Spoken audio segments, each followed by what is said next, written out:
Thanks, Ron and Ann. And my guests are the very first guests I have on this new set and this new look, this new beginning. And I'm delighted to have Dave and Dorinda Moore here. Welcome, guys, from Ypsilanti, Michigan. Great to be here. You might as well be Canadians, you know.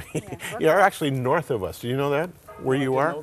Yeah, you're north of us. So I'm talking to some northerners here. Your book, The Father's Love, amid a frantic search for his son, a father finds his faith, is a real gripper. It's a page turner. It's a small book, you know, 106 pages or so. So I read it in one setting. But just give us a quick synopsis, Dave. What happened? Well, it was December, and we were planning Christmas, and everything was all right with the world, we thought. Our son was a freshman at Eastern Michigan University, and so we came home from work one day, and we found a letter on his bed, and he said he was flunking out of college. He couldn't face us with this failure of his, and that his car would be parked at the Greyhound bus station in Ann Arbor, Michigan, which was about a 20-minute drive from us. So we hurriedly drove to the bus station, and it had just closed when we got there, but we circled the streets. A few streets over, we found his car. So we knew that he had gotten on that bus, and we knew wherever he got off of that bus, he would be broke and he would be homeless. But at this point, you had no idea where he was going, and so you began really a frantic search. Dorinda, how did you feel when this news hit you that David had just up and gone? Oh, I was just sick from head to toe. We didn't know what to do, where to go, where he would be, and we were just... Was this typical behavior of his to be so impulsive? No, I mean... He was quiet a lot. He didn't always share a lot of things, but we had no idea that anything like this could ever happen. So Dave, you weren't going to let sleeping dogs lie. You immediately began to search frantically for him, which included, really, you were almost a detective, finding out how you could discover where he had gone. Tell us about that. Well, it just began a frantic search for him, just trying in any way possible to find out where he'd gone. We started calling all of his friends, his girlfriend, and we eventually got a hold of his girlfriend, and she told us that he had mentioned the city of Dayton, Ohio, which was about a 3.5-hour drive from where we were at. So I just immediately jumped in our vehicle, and I headed for Dayton because that was the only clue I had. So I knew if he was there, I had to go there. But I mean, Dayton's a big area. I mean, where do you begin the search? Were you just going to drive the streets? Yeah, I mean, I really had no plan. I just knew I had to get there. If he was there, I would go there and do anything I had to do to find him. Well, when was it that you discovered, and I forget from reading your book, that he hadn't gone to Dayton, but he'd gone to Atlanta? Well, I found that out the next morning. I had sat all night outside of a homeless shelter, thinking he was in that homeless shelter, and he wasn't there. So I got a hold of the bus station there in Dayton. They opened at 9 o'clock. A gentleman there helped me behind the counter, and he looked his ticket up and found out he went to Atlanta, Georgia. Now, how could he look his ticket up? I wondered that when I read the book. How did you track the ticket? Well, the man at the terminal, he asked us his name and what bus station he had left from. In Ann Arbor, Michigan was the station, and so he looked it up that way. So they actually keep a data record of people who've bought tickets. They're not anonymous. Yes, he told us he wasn't supposed to do that, but he did that for me to help me. And he could have got off at any place in between there, too. So we still wasn't 100% sure. So what did you do? Just say, okay, Atlanta, here I come? Yes, basically that was it. I headed for Atlanta. I figured if my son was in Atlanta, I had to go there next. So I went to Atlanta. Then what happened? Well, I went to the bus station. My wife was at home, and she began to look up things on the internet as best she could, found out which bus station in Atlanta he had went to. So that was my initial starting spot, was that bus station. I went there. His bus had arrived many hours before that, but my hope was he was still in that area right near the bus station. Now, people are going to have to get the book, and we'll tell them how to get it in a minute, but I have to skip a lot of stuff here because of time. Atlanta didn't work out. No. You didn't find him. Not a clue. So you had to come back home. Yes. Living with all the uncertainty and the failure of the search. Yes. How was it that David was discovered? Well, after 5 days of searching for him, we came back to Michigan to file a missing police report there.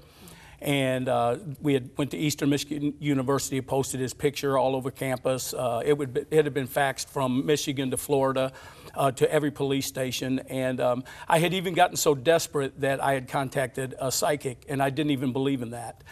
and I didn't have Christ in my life. So I really didn't have God to turn to, I didn't think. And so at that point, right before leaving out of the door to go to the psychic appointment, I felt something that led me to go back to the list of shelters we had been calling, and to call one more time before I left. And that's what I did. I called the next name on the list, and it happened to be the Atlanta Church of God. And I called that number and talked to a wonderful lady named Paige. And Paige told me that after telling her the complete story, I really felt like going deeper this time. I told her everything. I was crying on my end of the phone. She was crying on her end of the phone. And she said to me when I finished telling her, she said, "Sir," she said, "I don't know you, but if you come back to this city looking for your son, you come straight to this church." She said, "You can stay with us. We'll feed you. We'll give you a car. We'll put somebody in the car with you that knows the streets of Atlanta. And if your son's here, we'll find him." And so when I hung up the phone, she had just touched me so deeply, this lady that didn't know me, this Christian woman. And there was a Bible sitting in front of me on the table. And my wife was raised in church, but I wasn't. But I saw that Bible, and I just picked that Bible up, and I held it straight up towards heaven to God. And I said, "God," I said, "I want to be just like this lady." I said, "If you'll save my son, I'll serve you for the rest of my life. I'll never leave you. I'll always be part of the solution, never part of the problem again." And I set the Bible down on that table, and the phone rang, and my son was home. Just like that. Just like that. And a policeman who had come home to his home, Yes. a way he normally didn't drive home, Yes. spotted him on the street, dirty. I mean, it's like the prodigal son story, isn't it? It really in is. many ways. Now, we've only got a couple of minutes, and boy, this is such a fascinating story.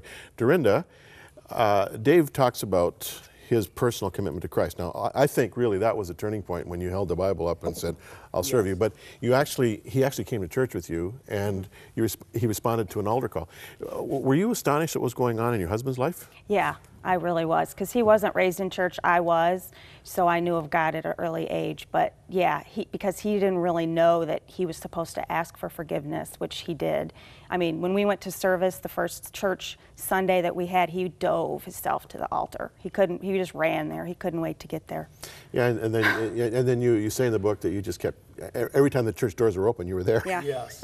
Yeah, we were. And just a quick update, David has just graduated, I understand, from a ministry training course.